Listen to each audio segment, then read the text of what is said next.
Welcome to our channel. నేను లక్ష్మణ్. ప్రస్తుతం మనతో పాటు ఉన్నారు ప్రముఖ real estate expert J Kameswara Rao గారు. సార్ నమస్తే. నమస్తే. ఎస్, లాస్ట్ టైం మీరు ఇచ్చిన ఇంటర్వ్యూ అయితే కొన్ని లక్షల మంది చూశారు. చాలామంది వ్యూవర్స్ అయితే మళ్ళీ ఒకసారి మీతో ఇంటర్వ్యూ చేయమని చెప్పారు. సో రియల్ ఎస్టేట్ మీద మీకు ఎంత అనుభవం ఉందో కూడా మొన్న లాస్ట్ టైం ఇంటర్వ్యూలో మీరు చెప్పడం కూడా జరిగింది. చాలామంది వ్యూవర్స్ సో మీరు ఎప్పటి నుంచి రియల్ ఎస్టేట్ మొదలుపెట్టారు చెప్పి కూడా అడిగారు. ఒకసారి వ్యూవర్స్ కోసం మీ ప్రొఫైల్ ఒకసారి చెప్పండి.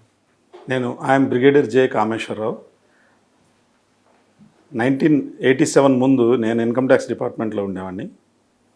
ఇన్కమ్ ట్యాక్స్లో కూడా వాల్యుయేషన్ ఆఫీసర్గా రియల్ ఎస్టేటే డీల్ చేస్తూ ఉండేవాడిని. ఓకే. ఇన్కమ్ ట్యాక్స్ వదిలేసి నేను ఆర్మీలో జాయిన్ అయ్యాను. అందరూ చాలామంది తిట్టారు, ఎందుకు ఆర్మీ జాయిన్ అయ్యారు ఇన్కమ్ ట్యాక్స్ వదిలేసని. కానీ ఆర్మీ జాయిన్ అయ్యాలని నేను నా తపన ఉండేది. ఆ యూనిఫామ్ అంటే చాలా అట్రాక్షన్ ఉండేది నాకు. అందువల్ల ఆర్మీ జాయిన్ అయ్యాను. ఆర్మీలో జాయిన్ అయిన తర్వాత ఎప్పుడు కూడా జాయిన్ అయినందుకు రిపెంట్ అవ్వలేదు. ఎందుకంటే ఆర్మీ లైఫ్ చాలా సాటిస్ఫాక్షన్ ఇస్తుంది. సోషల్ లైఫ్ కానీ కామరేడర్షిప్ కానీ అంతా చాలా సాటిస్ఫాక్షన్గా ఉంటుంది. మళ్ళీ 2018లో బ్రిగేడియర్గా రిటైర్ అయ్యాను. దానికి ముందు చీఫ్ ఇంజనీర్గా చేశాను. చీఫ్ ఇంజనీర్గా ఉన్నప్పుడు మొత్తం సౌత్ ఇండియా, మహారాష్ట్ర నా కింద ఉండేది. అప్రాక్సిమేట్లీ 500 ప్రాజెక్ట్స్ నేను సివిల్ ప్రాజెక్ట్స్ డీల్ చేస్తున్నాను. అది కూడా actually if you say it is a real estate projects only. దాని తర్వాత నేను deputy chairman 7th central pay కమిషన్గా వెళ్ళాను ఢిల్లీలో. ఓకే. నేను ఎంతమందిని డీల్ చేస్తున్నా అంటే 13.5 lakh ఎంప్లాయీస్, 26 lakh పెన్షనర్స్ యొక్క శాలరీ ప్యాకేజ్ కానీ వాళ్ళ పాలసీస్ కానీ నేను తయారు చేశాను 7 CPCలో. దాని తర్వాత రిటైర్ అయిన తర్వాత 2018లో రిటైర్ అయ్యాను. దాని తర్వాత సాస్ ఇన్ఫ్రాలో సీఈఓగా చేశాను. సాస్ ఇన్ఫ్రా గురించి మీకు తెలిసే ఉంటుంది. సీఈఓ చేసిన తర్వాత కొంతకాలం తర్వాత నా ఓన్ కంపెనీ స్టార్ట్ చేశాను, రియల్ ఎస్టేట్ మార్కెటింగ్ కంపెనీ. అది కాకుండా నేను పెద్ద కంపెనీకి బోర్డ్ ఆఫ్ డైరెక్టర్స్లో ఇండిపెండెంట్ డైరెక్టర్గా ఉన్నాను. And I'm also member of Hyderabad Angels. మీ ఓన్ కంపెనీ పేరు సార్?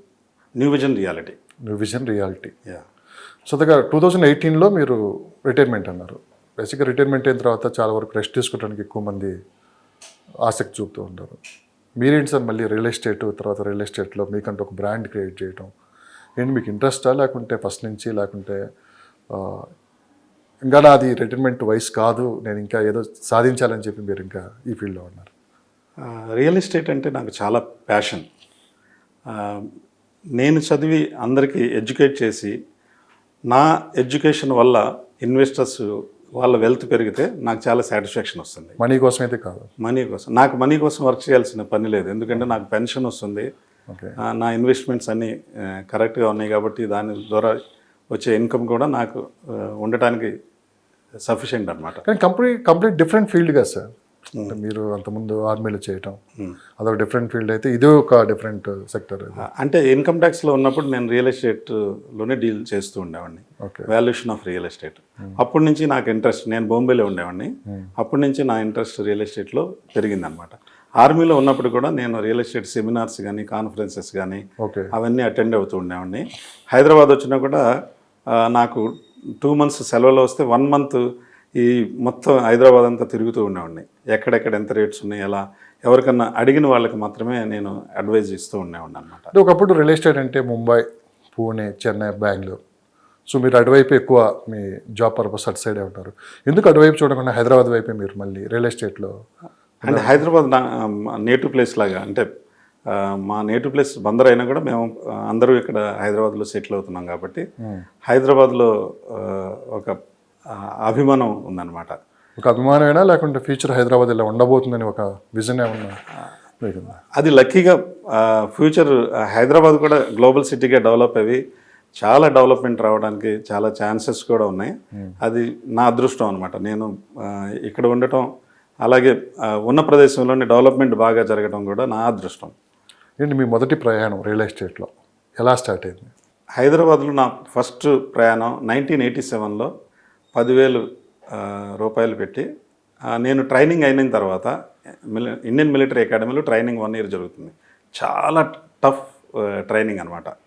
ఆ ట్రైనింగ్ అయిన తర్వాత నాకు ఒక 30,000 ఎరియర్స్ వచ్చినాయి అనమాట. ట్రైనింగ్ పీరియడ్లో వాళ్ళు శాలరీ ఇవ్వరు. ఒకసారి అన్నీ కలిపి ట్రైనింగ్ అయిన తర్వాత ఇస్తారన్నమాట.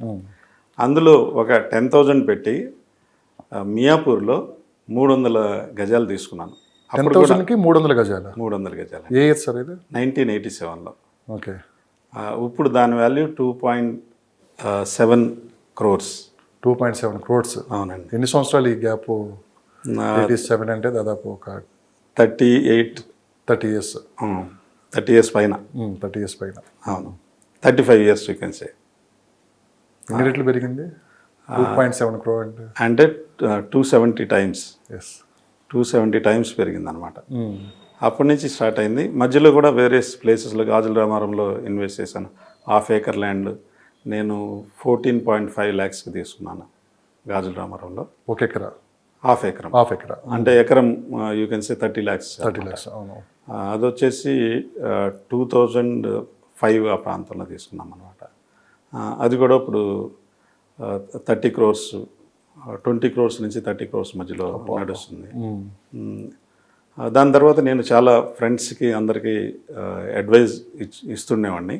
ఎవరైతే అడ్వైజ్ తీసుకున్నారో వాళ్ళకి మంచి ఎప్రిషియేషన్ బాగా దొరికింది. ఓకే.